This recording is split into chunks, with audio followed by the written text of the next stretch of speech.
Un choc d'Occitanie, un derby brûlant au Parnasse entre l'USAM et Montpellier.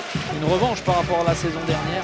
Et François-Xavier, dans une rencontre très tendue, eh bien c'est Montpellier, malgré ce premier but de Luc Toby, qui entre parfaitement dans la rencontre.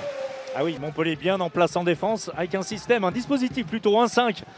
Avec les deux Portugais dans l'axe central, ça a bien fonctionné, avec des Nîmois timides. À l'image de ce tir de Quentin Minel, il en sera tout autrement pour lui en seconde période, on verra ça. Mais en tout cas, la ligne arrière de Nîmes qui n'y était pas franchement, alors que Montpellier déroulait son jeu en première période, a vite pris les devants pour se maintenir.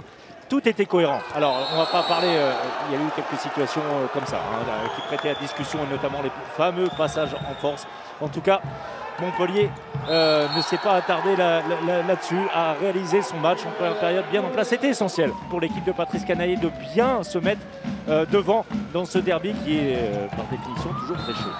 Un big boss, Julien Boss, l'un des acteurs majeurs de ces 30 premières minutes, qui a permis tranquillement, vous le voyez, à Montpellier de faire l'écart, comptant même jusqu'à 5 longueurs d'avance, avec des Nîmois qui répondaient de manière sporadique, sans trouver le rythme, c'est vrai, pendant 25 minutes, mais en grappillant, en restant toujours dans la rencontre, et malgré ces coups, ces flèches décochées par un très bon bataille sur les 15 premières minutes avant de payer un lourd tribut, sorti sur blessure. Mais Nîmes est resté dans la partie et a recollé au fur et à mesure. Au bénéfice de cette petite erreur, allez, une vraie erreur, une véritable erreur de Julien Boss qui prend le tir trop vite. Et Sanad qui permet à Nîmes, à la pause, de virer seulement à 2 buts, à 2 longueurs de Montpellier, parce que l'impression générale de la première période fut, et regardez l'attitude de David Tebic qui ne ment pas, fut une domination montpelliéraine tout de suite remise en cause en début de seconde période, parce que Nîmes revient véritablement avec d'autres intentions. Oui, tout allait à peu près bien sur cette nouvelle tentative de Mohamed Sanad, mais déjà quelques échecs en première période sur jet de 7 mètres. Ça allait finalement être l'une des pièces maîtresses de ce scénario qui nous a tenus en haleine, parce que rien à voir avec Van Halen, hein, mais effectivement Nîmes a pensé à un moment faire la différence en passant 2 fois à 2 reprises, mais l'entrée de Valentin Porte, l'entrée déterminante du capitaine et l'entrée sensationnelle de la muraille Kevin Bonnefoy ont fait basculer la rencontre définitivement.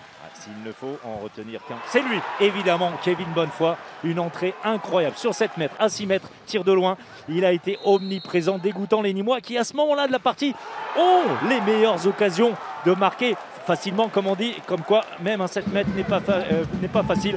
Les dernières secondes, cette tentative de Diego Simone, mais vous le voyez, très peu de temps à jouer. Et même si Nîmes, avec ce but de Sanad, revient à un but, les dernières secondes vont s'écouler en faveur de l'équipe de Julien Deljari, même s'il a fallu jusqu'au dernier moment batailler, puisque Nîmes récupère le ballon. Mais regardez, c'est trop tard.